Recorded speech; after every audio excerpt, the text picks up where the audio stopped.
તો વિદ્યાર્થી મિત્રો, આજે આપણે જોઈશું પ્રક્ષિપ્ત ગતિ, જેને દ્વિપરિમાણમાં ગતિ પણ આપણે કહીએ છીએ અથવા સમતલમાં ગતિ પણ કહી શકો. તો આ જે પ્રક્ષિપ્ત ગતિ છે એ એક પરિમાણમાં થતી સુરેખ ગતિથી કેવી રીતના અલગ છે? તો સુરેખ પથ પર થતી જે ગતિ છે એ માત્ર 1D હોય, મતલબ એક જ પરિમાણમાં ગતિ હોય. તો તે મતલબ સમક્ષિતિજ તો સમક્ષિતિજ જ થાય, શિરોલંબ તો શિરોલંબ જ થાય.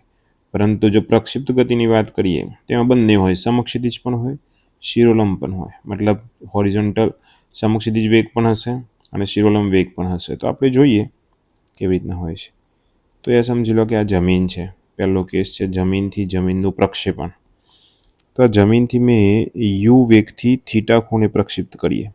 ત્રાસો આપણે વેગ આપવાનો છે.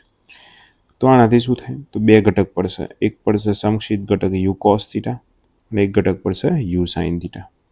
તેનો મતલબ એ થયો કે અહીંયા આગળ આપણે જે બે અલગ અલગ ઘટક છે એ બંનેનું ફિક્સ છે કે ભાઈ સમક્ષિતિજ જે છે એમાં માત્ર યુ કોસ થીટાનો જ રોલ છે અને શિરોલંબ જે ગતિ છે એમાં માત્ર યુ સાઇન થીટાનો જ રોલ છે.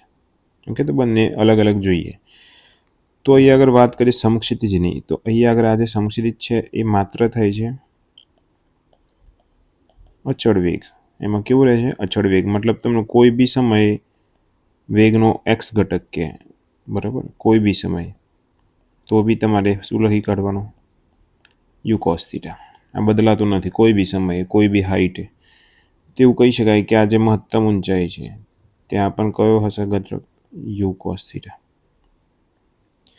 અહીંયા આગળ શિરોલંબની વાત કરીએ તો શિરોલંબમાં જે પ્રવેગ જે છે આ જે છે અચળ પ્રવેગી ગતિ છે. અચળ પ્રવેગી ગતિમાં શું હોય? પ્રવેગ હોવો જોઈએ, અને પ્રવેગ છે અહીંયા આગળ જી, જે નીચેની દિશામાં છે, માઇનસ જી વાયમાં. એ એક્સ જે છે એ અહીં આગળ 0 છે, એ વાય છે માઇનસ જી છે. તો અહીંયા આગળ આપણે પ્રવેગવાળા જે 3 સમીકરણ છે એ લેવા પડે. એમાં પહેલું સમીકરણ આપણું છે વી બરાબર યુ પ્લસ એટી. તો આની અંદર વાય ઘટક લઈએ તો વી વાય બરાબર યુ વાય મતલબ કયો ઘટક થશે આપણો? You sine theta. ઓકે, તો વી વાય બરાબર યુ સાઇન થીટા, જે ઉપરની દિશામાં છે. પ્રવેગ છે માઇનસ જી ઇન્ટુ ટી. ટૂંકમાં એની જગ્યાએ આપણે માઇનસ જી મૂક્યા અને પ્રારંભિક વેગની જગ્યાએ યુ સાઇન થીટા મૂક્યા, કારણ કે માત્ર આપણે કઈ દિશામાં જોવાનું છે? શિરોલંબ, મતલબ વાય દિશામાં જ જોવાનું છે. તો પહેલું ઇક્વેશન થઈ ગયું વી વાય બરાબર u sine theta minus GT. તો તમને કોઈક સમયે તમને યુ સાઇન થીટા શોધવાનો કે તો આ ઇક્વેશન લેવાનું. પછી બીજું ઇક્વેશન આપણે મૂકીએ તો એમાં ડી બરાબર યુટી પ્લસ 1/2 એટી સ્ક્વેર આપણું આ છે. તો આમાં શું આવશે? હાઇટ બરાબર u sine theta into t minus 1/2 g t square. બીજું ઇક્વેશન આ થશે. ઓકે, અને ત્રીજા ઇક્વેશનની વાત કરીએ તો v square minus u square બરાબર 2AD છે. એના પરથી v y square minus u square sine square theta equal to minus 2GH. આ છે ત્રીજું ઇક્વેશન. આ ત્રણેય ઇક્વેશનથી તમે વાય ઘટક શોધી શકો, મતલબ કે યુ સાઇન થીટા શોધી શકો.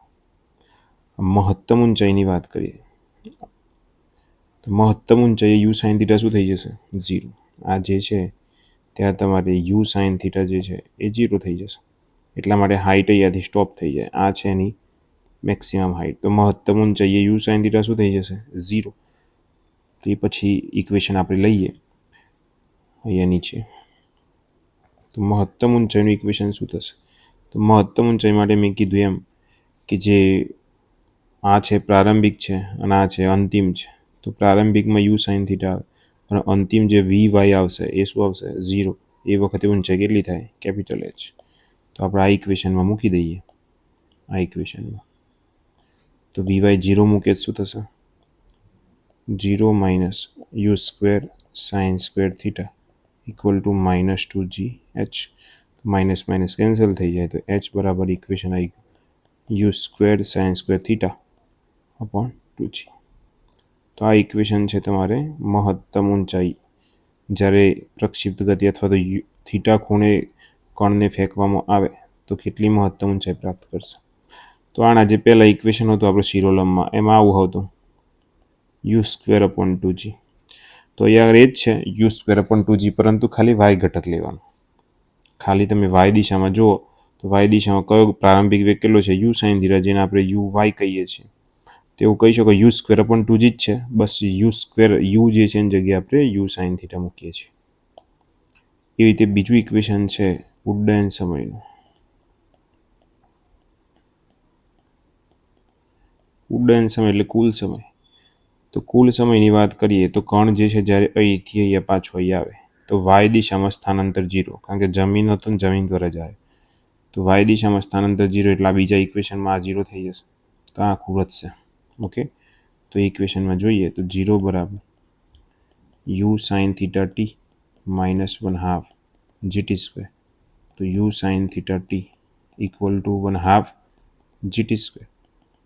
તો ટી ઇક્વલ ટુ 1 ટી ઉડી જશે તો શું વધ્યું?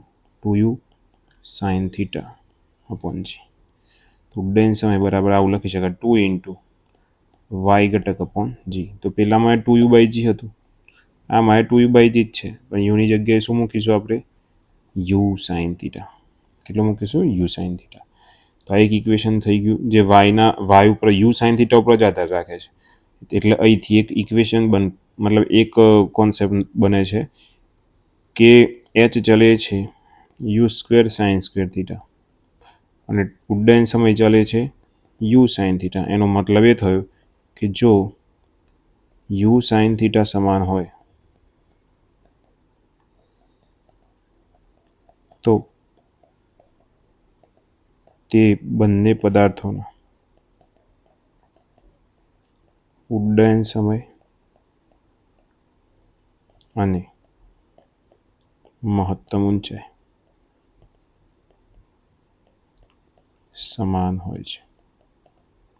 મતલબ કે યુ સાઇન થીટા સમાન હોય વાય ઘટક, ભલે વેગ અલગ અલગ હોય પરંતુ એનો શિરોલંબ ઘટક જો સમાન હોય તો એનો ઉડ્ડયન સમય અને એની મહત્તમ ઊંચાઈ બંને સમાન હોય. એક આ કોન્સેપ્ટ બહુ જ કામનો આવે છે. ઓકે, હવે વાત કરી દઈએ અવધિ. તો મતલબ અવધિનો અર્થ થાય કેટલું સમક્ષિતિજ અંતર કાપ્યું, મહત્તમ કેટલું દૂર જશે. ઓકે, તો એ કોનું છે? એ કઈ ગતિ કહેવાય? સમક્ષિતિજ ગતિ કહેવાય. તો સમક્ષિતિજ ગતિમાં તો કેવી ગતિ થાય છે? અચળ વેગવાળી. તો અચળ વેગવાળામાં શું હોય? સાદું ઇક્વેશન આપણું અંતર બરાબર ઝડપ ગુણ્યા સમય. તો ઝડપ કેટલી છે સમક્ષિતિજમાં? U cos theta into time. તો જે ટોટલ ટાઈમ છે આપણો જે ઉડ્ડયન સમય, આ જે ઉડ્ડયન સમય છે એટલા ટાઈમમાં કેટલું અંતર કાપે એને અવધિ કહેવાય. તો આર બરાબર u cos theta into capital T. તો ઇક્વેશન થઈ ગયું u cos theta into 2u sine theta upon જી.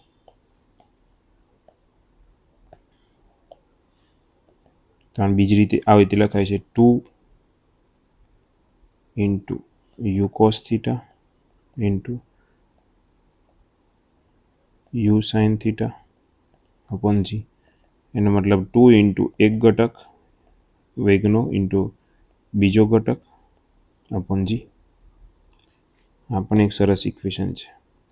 તમને સદિશ સ્વરૂપે આપ્યું હોય અને તમને ખબર હોય કે એક સમક્ષિતિજ ઘટક આપ્યો છે અને એક શિરોલંબ ઘટક આપ્યો છે, તો બંનેનો ગુણાકાર ભાગ્યા 5 કરી દો એટલે આન્સર આવી જાય. કારણ કે 2 ઇન્ટુ એક્સ ઘટક ઇન્ટુ વાય ઘટક અપોન 10. એકદમ ઇઝી ઇક્વેશન અહીંથી પૂછાય. એનું બીજું ઇક્વેશન છે આર બરાબર u square sine 2 theta by g. આ ઇક્વેશન ક્યારે વાપરવું? જ્યારે થીટા આપેલો હોય. થીટા આપેલો હોય ત્યારે. થીટા ન આપેલો હોય તો આ વાપરવાનું અને થીટા આપેલો હોય તો આ વાપરવાનું. કેવી રીતના આવ્યા? તો અહીં આગળ તમે જુઓ તો 2 sine theta into cos theta. તો આ બેઝિક મેથનું ઇક્વેશન છે 2 sine theta into cos theta, એ સાઇન 2 થીટા થઈ જાય અને યુ ઇન્ટુ યુ શું થઈ જાય? U square. એટલે આપણે લખી શકીએ u square sine 2 theta by g. Okay, તો આ છે તમારે મેઇન 3 ઇક્વેશન. મહત્તમ ઊંચાઈનું equation u square sine 2 theta by g. ઉડ્ડયન સમયનું equation 2u sine theta by g અથવા તો 2uy બાય જી. અને અવધિનું ઇક્વેશન છે u square sine 2 theta by g. બીજું ઇક્વેશન છે 2 ઇન્ટુ એક્સ ઘટક ઇન્ટુ વાય ઘટક અપન જી. ઓકે, અને આ જે બધા ઇક્વેશન છે તમને કોઈ વચ્ચેની જગ્યાએ પૂછે, મતલબ 1 સેકન્ડ 2 સેકન્ડ 3 સેકન્ડ. આ પહેલું ઇક્વેશન છે તમને પૂછે કે 1 સેકન્ડ બાદ વેગ કેટલો? તો વેગ શોધવા માટે તમારે એક્સ ઘટક જોઈએ અને વાય ઘટક જોઈએ. પરંતુ વાય ઘટક શોધવા માટે આ ઇક્વેશન જોઈએ અને એક્સ ઘટક તો ઓલવેઝ કેટલો હોય યુ કોસ થીટા. તો આવા દાખલાઓ પૂછાય છે. ઓકે, હવે આપણે જોઈએ કે મેક્સિમમ અવધિ ક્યારે થાય.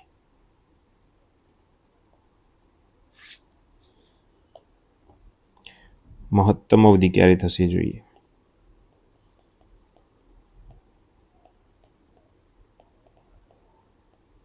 તો અવધિનું ઇક્વેશન આપણી જોડે આવ્યું છે આર બરાબર u square sine 2 theta by G.